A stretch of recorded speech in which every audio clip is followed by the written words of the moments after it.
श्री काळभैरवनाथ जोगेश्वरी देवस्थान सोनारी यात्रेमध्ये येणाऱ्या सर्व भाविक भक्तांचे धाराशिव जिल्हा पोलीस दलाच्या वतीने हार्दिक स्वागत आहे। सदर यात्रा शांततेत पार पडण्यासाठी तसेच कायदा आणि सुव्यवस्था राखण्यासाठी धाराशिव जिल्हा पोलीस दल सदैव सतर्क आणि सज्ज आहे। दिनांक 13/4/2026 ते दिनांक 15/4/2026 या दरम्यान भाविकांच्या सोयीसाठी प्रशासनाकडून वाहतूक आणि पार्किंग व्यवस्था करण्यात आलेली आहे।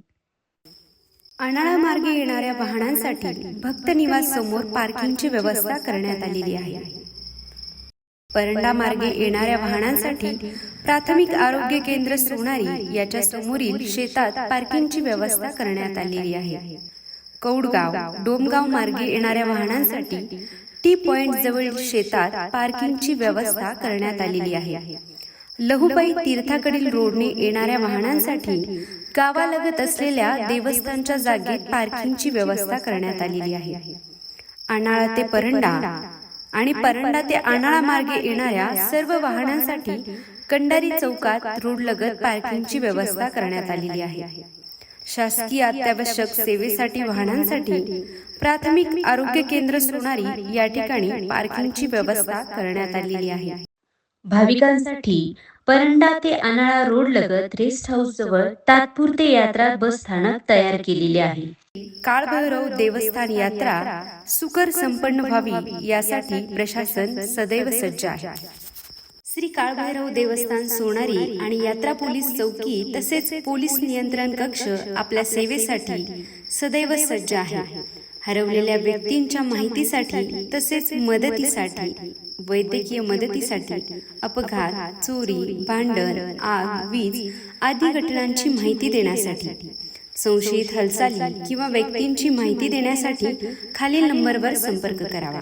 मोबाईल नंबर 9609989725 आणि आपत्कालीन क्रमांक असेल डायल 112। यात्रा दरम्यान भाविकांसाठी काही महत्त्वाच्या सूचना आहेत।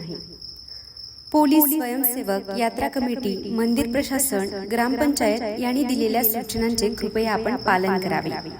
आपली वाहने पार्किंग मध्येच पार्क करून दर्शनास यावे। रस्त्यावर तसेच रस्त्याच्या कडेला कृपया वाहने पार्क करू नयेत। यात्रा कालावधीमध्ये अत्यावश्यक सेवा वगळता इतर सर्व प्रकारच्या वाहनांना सोनारी गावामध्ये प्रवेशबंदी असणार आहे। दर्शन रांगेने जाऊन शिस्तीत दर्शन घ्यावे आणि दर्शन झाल्यानंतर मंदिर व परिसरात विनाकारण थांबून राहू नये।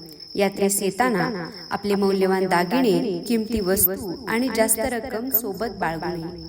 चोरांपासून सावध राहावे। यात्रेत लहान मुले, वृद्ध माणसे यांची देखील काळजी घ्यावी। बेवारस वस्तू किंवा संशयित वाहन दिसून आल्यास त्यात हात न लावता पोलीस प्रशासनाशी संपर्क करावा।